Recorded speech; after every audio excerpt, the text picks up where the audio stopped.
Hello everyone, here I am again, your teacher, to explain you the remaining chapter, the second half of this chapter, that is chapter integers. तो हमने जैसे कि पहले वाली video में integers के basics के बारे में पढ़ा था कि इंटीजर्स होते क्या हैं, जो कि माइनस इन्फिनिटी से लेकर प्लस इन्फिनिटी तक की वैल्यू होती है, जिनमें जीरो भी कहीं ना कहीं बीच में लाई करता है. इसके हमने दो बेसिक properties पढ़ी थी, addition of integers and subtraction of integers. Now the next topic is multiplication of integers. जिस तरह से एडिशन में था वैसे ही हमारा मल्टीप्लिकेशन और डिवीजन में भी यही प्रोसेस रहेगा. अगर हमारे इंटीजर्स दो सेम साइन वैल्यूज होते हैं, जैसे ये दोनों माइनस माइनस के हैं, -6 को अगर -2 से हम मल्टीप्लाई करते हैं तो इनका आंसर पॉजिटिव वैल्यू आएगी, because there are two even values. यहाँ पे two even values है, 1 and 2, two even values, and sign कितनी बार रिपीट हो रहे हैं, माइनस को माइनस से मल्टीप्लाई करते हैं तो प्लस, तो इसीलिए 6 2 12 एंड माइनस माइनस हो गया प्लस, तो ये वैल्यू आई हमारी +12. ऐसे ही 3 × 9 27, क्योंकि ये दोनों तो ऑलरेडी पॉजिटिव वैल्यू है तो आंसर यहाँ पे पॉजिटिव वैल्यू ही रहेगा. तो अगर हमारे साइन सेम है तो अल्टीमेट आंसर जो भी आएगा वो एक प्लस या पॉजिटिव वैल्यू ही आएगी. नेक्स्ट है हमारा ऑपोजिट साइन. यहाँ पे हमें ऑपोजिट साइन दिख रहे हैं, यहाँ -6 और ये +4. अगर ऐसी कोई वैल्यू होती है तो इसमें जो अल्टीमेट प्रोडक्ट हमें मिलता है वो होता है हमारा हमेशा माइनस या नेगेटिव वैल्यू. ऐसे ही 5 प्लस वैल्यू है, पॉजिटिव वैल्यू है, और 7 एक नेगेटिव वैल्यू है. 5 7 35 एंड प्लस इंटू माइनस कितना होगा हमारा माइनस, तो ये हमारी नेगेटिव वैल्यू आ जाएगी. तो इस तरीके से हमारा मल्टीप्लिकेशन ऑफ इंटीजर्स काम करता है.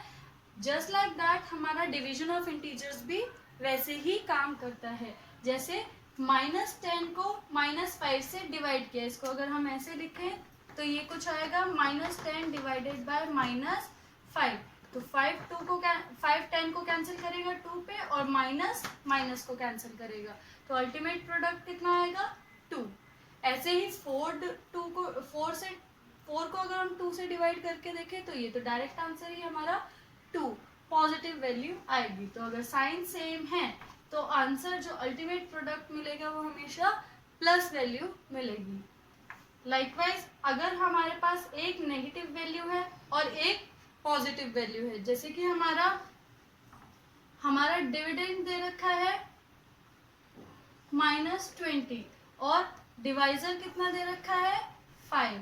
अब 5 तो 20 को कैंसिल कर देगा 4 पे, पर यहाँ तो कोई साइन नहीं है जो इस माइनस को कैंसिल कर सके, तो अल्टीमेट आंसर आएगा हमारा -4. यही आई है हमारी वैल्यू -4.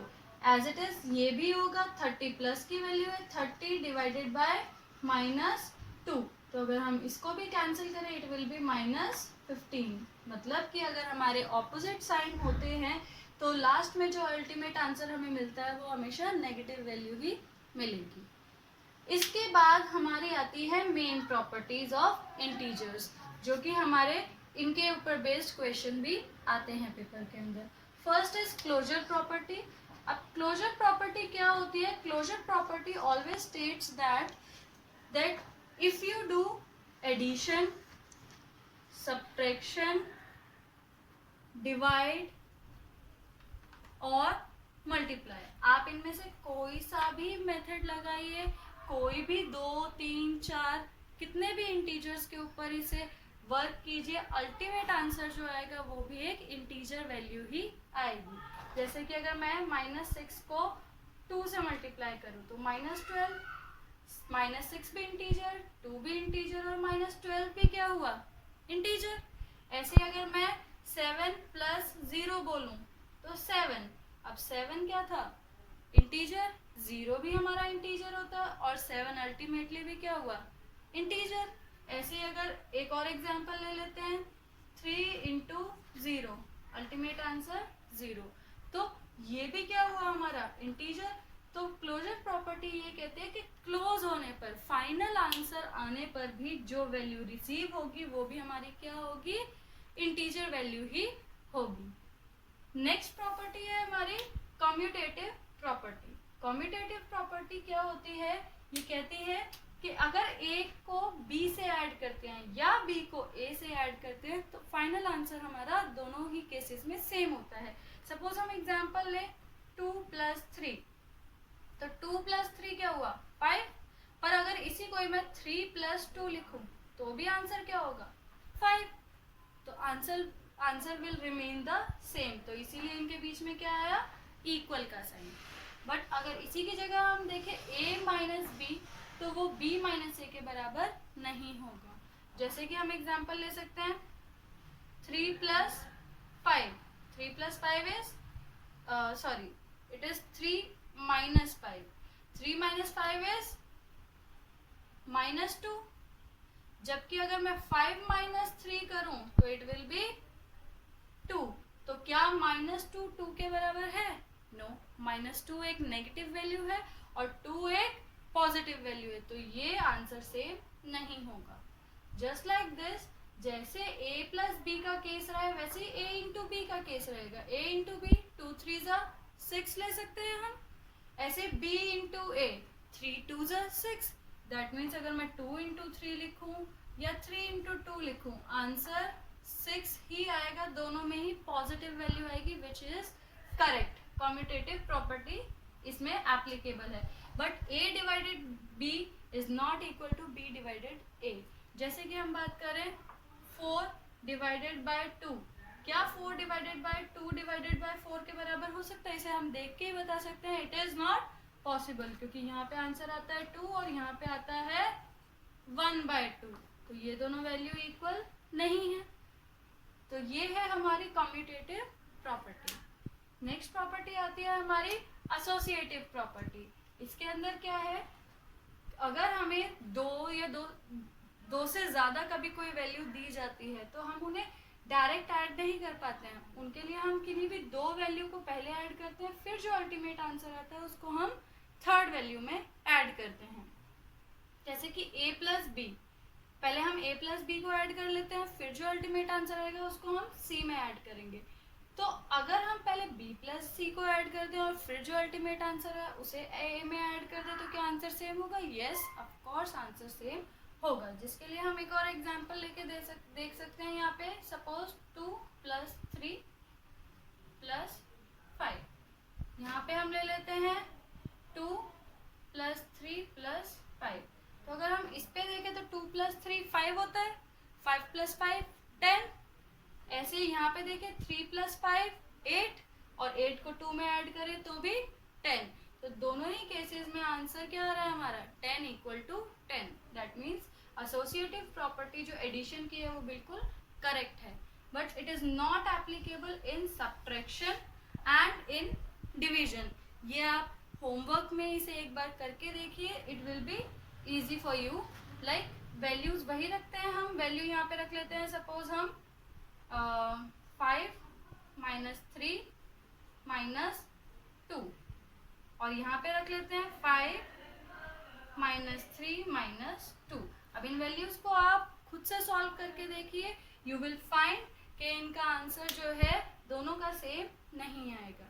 और यही वैल्यूज आप यहाँ पे भी रख के देखिए, 5 / 3 / 2 and 5 / 3 / 2, तो ये भी वैल्यू सेम नहीं आएगी। यहाँ पे भी इन्हीं वैल्यूज को रख लीजिए, सारी वैल्यूज एक सी रखेंगे तो आपके लिए समझने में आसानी होगी। So now let's start with, we are moving to the next property, that is distributive property.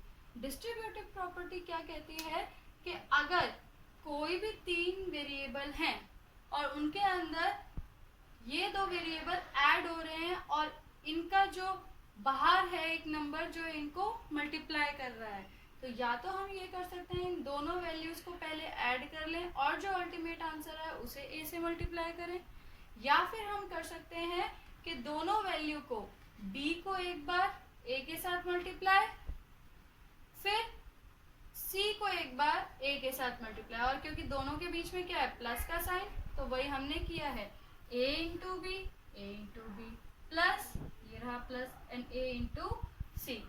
इस तरीके से अगर हम इन्हें सॉल्व करते हैं तो आंसर इस केस में और इस केस में सेम आएगा, और यही चीज सब्ट्रैक्शन के केस में भी एप्लीकेबल होती है। Like example 4 into 2 plus 5, suppose ये एक एग्जांपल ले लेते हैं। 2 प्लस 5 कितना हुआ हमारा 7, और 4 से इसे मल्टीप्लाई करेंगे तो आंसर है हमारा 28।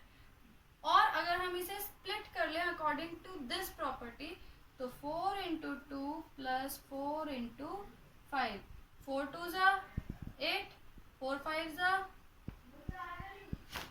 20। अब 20 प्लस 8 कितना हुआ 28। दैट मीन्स दोनों ही वैल्यू क्या हो गई, सेम हो गई। तो जैसा इसमें रहा है वैसा ही सब्ट्रैक्शन का केस भी रहेगा, बिल्कुल as it is. Now the last property we are moving to is property of, इसे मैंने दो पार्ट में स्प्लिट कर दिया है। एक्चुअल में प्रॉपर्टी ऑफ 0 अलग है और प्रॉपर्टी ऑफ 1 अलग है, बट मैंने इसको एक पार्ट में ही कंसिडर कर लिया है। प्रॉपर्टी ऑफ 0 क्या कहती है, अगर हम किसी भी वैल्यू को, किसी भी नेगेटिव वैल्यू या पॉजिटिव वैल्यू को 0 से मल्टीप्लाई करते हैं तो अल्टीमेट क्लोजर वैल्यू क्या आएगी 0। Like 4 into 0 0, minus 2 into 0 0, 1000 into 0 0। That means किसी भी वैल्यू को अगर हम 0 से मल्टीप्लाई करते हैं तो अल्टीमेट वैल्यू क्या आएगी हमारी 0। ऐसे ही हमारी है प्रॉपर्टी ऑफ 1। प्रॉपर्टी ऑफ 1 क्या कहती है कि अगर कोई भी वैल्यू है जिसको हम 1 से मल्टीप्लाई करते हैं तो उस केस में वही वैल्यू फिर से रिपीट हो जाएगी। लाइक अगर मैं -7 को 1 से मल्टीप्लाई करती हूँ तो -7 ही वैल्यू आ जाएगी। 16 को 1 से मल्टीप्लाई करती हूँ तो वैल्यू 16 आएगी। 28 को अगर 1 से मल्टीप्लाई करती हूँ तो 28 वैल्यू आएगी। 195 -195 को अगर मैं 1 से मल्टीप्लाई करती हूँ तो एज इट इज -195 ही वैल्यू आ जाएगी। सो आई होप कि ये सेशन भी आपको क्लियर रहा होगा, आपको समझ आया होगा, और इंटीजर्स जो टॉपिक है वो आपको पहले से ज़्यादा बेटर क्लियर आइडिया हो गया होगा। Thank you.